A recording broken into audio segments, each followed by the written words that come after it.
Hey, salut à tous! Aujourd'hui on se retrouve sur une petite vidéo un peu spéciale puisque je ne vais pas parler d'actu tech, mais je vais plutôt vous donner quelques conseils si vous voulez vous lancer sur YouTube mais que vous n'avez pas un budget de fou pour acheter une caméra ou tout autre accessoire qui pourrait vous permettre de maximiser, d'optimiser, de rendre votre vidéo plus potable.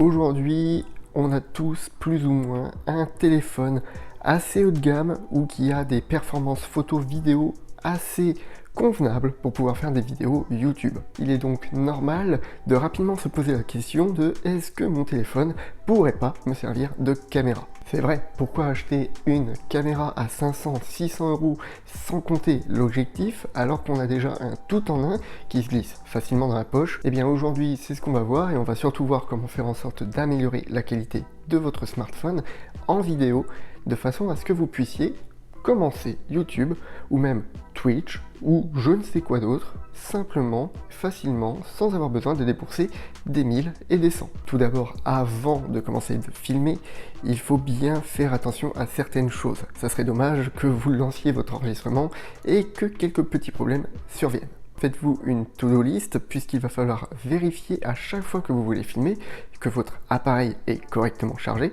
qu'il dispose encore de suffisamment d'espace, qu'il est en mode ne pas déranger ou en mode avion de façon à éviter que l'enregistrement se coupe parce que vous avez reçu un SMS, un appel ou quelconque notification qui pourrait engendrer une coupure sec et brutale de votre enregistrement. D'ailleurs, ça me fait penser que moi, je ne l'ai pas fait. Parlons de votre téléphone à présent. Peu importe le modèle ou la marque que vous possédez, il est largement plus préférable de passer par le module photo à l'arrière de votre téléphone plutôt que celui-là à l'avant.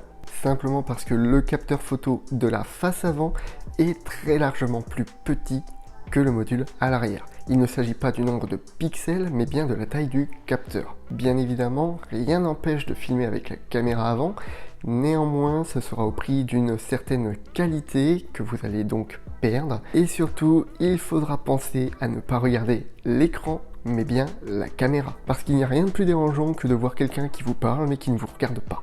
Il est également préférable de filmer en mode paysage, de façon à ce que l'image s'adapte à tout le cadre de votre vidéo, et éviter ainsi les bordures sombres.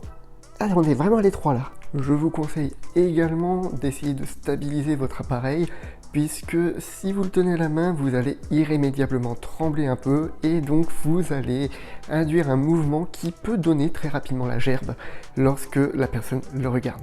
On va pas se mentir, si vous tremblez comme ça et que derrière c'est tout bougeant, je pense que vous n'allez pas regarder longtemps.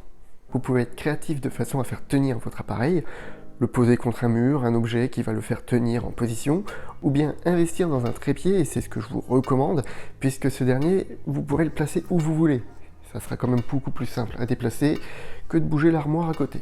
Néanmoins, si vous avez besoin de filmer quelque chose, naturellement un trépied risque d'être plus handicapant si vous avez besoin de mouvements rapides. À ce moment-là, je vous conseille de tenir votre smartphone avec vos deux mains et non pas à une, et de venir plaquer les coudes le long de votre corps de façon à augmenter la stabilité. Également, si vous le pouvez, je vous invite à filmer en 4K, même si je vous déconseille d'uploader, de mettre en ligne votre vidéo en 4K. Préférez donc filmer mais compressé en 1080p de façon à obtenir des détails plus marqués, une vidéo beaucoup plus riche en détails que si vous aviez filmé directement en 1080p. Bien, maintenant qu'on a vu toutes les astuces et les réglages à faire avant de filmer, on va passer à la deuxième partie, on va s'attaquer à la lumière. Une bonne image passe obligatoirement par une bonne lumière. Si vous filmez dans un lieu sombre comme ça par exemple, vous allez forcément avoir des artefacts qui vont se créer, une baisse drastique de la qualité de votre image, simplement parce que pour créer une bonne image, l'appareil photo a besoin de lumière. N'empêche que ça, on voit ce petit truc, hein. Il y a une lumière que tout le monde peut disposer gratuitement, même si elle fluctue un peu, c'est la lumière du soleil. Vous pouvez donc vous placer proche d'une fenêtre qui va donc vous éclairer, mais attention, il ne faut pas le faire n'importe comment non plus, sinon vous allez vous retrouver avec des images un petit peu dégueulasses. Préférez vous mettre à côté d'une fenêtre ou en face de celle-ci, mais ne lui tournez pas le dos, simplement parce que si vous le faites, vous allez être dans une situation de contre-jour, et donc vous allez ressortir très sombre pour un arrière-plan complètement cramer. Bref, un résultat qu'on essaye d'éviter au plus possible, donc ne faites pas cette erreur. Vous pouvez également investir dans des lumières, des softbox ou même des gros projecteurs. Par exemple, ce que j'utilise ici, vous pourrez retrouver le lien dans la description.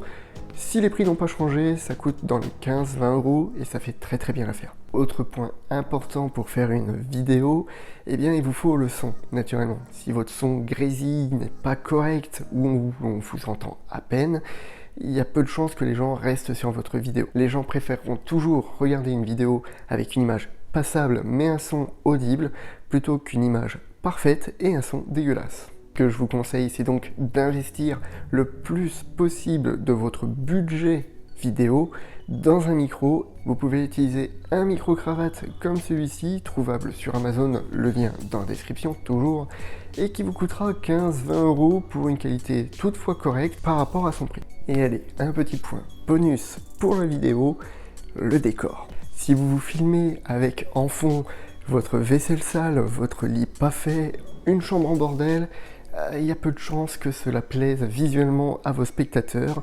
Donc mon conseil, pas obligé d'acheter un énorme fond vert ou bien des trucs lumineux dans tous les sens. Vous pouvez tout simplement mettre une petite armoire avec les objets qui reflètent la personnalité de votre chaîne. Vous pouvez également faire du do it yourself avec une vieille roue de vélo cassée, un petit peu voilée, une bande LED qui coûte 15 euros, un petit peu de laine, et ça fait très bien l'affaire. Dans tous les cas, faites en sorte que votre décor soit soigné. Vous pouvez être sur un fond blanc, ce n'est pas grave, mais il faut que ce soit propre. Donc entre nous, évitez de vous filmer dans la salle de bain ou dans les toilettes. Je pense que vous n'allez pas forcément faire bonne impression. Bref, c'est tout pour cette petite vidéo, j'espère que ça vous aura été utile. Quant à nous, on se retrouve pour une prochaine vidéo, portez-vous bien, tchuss!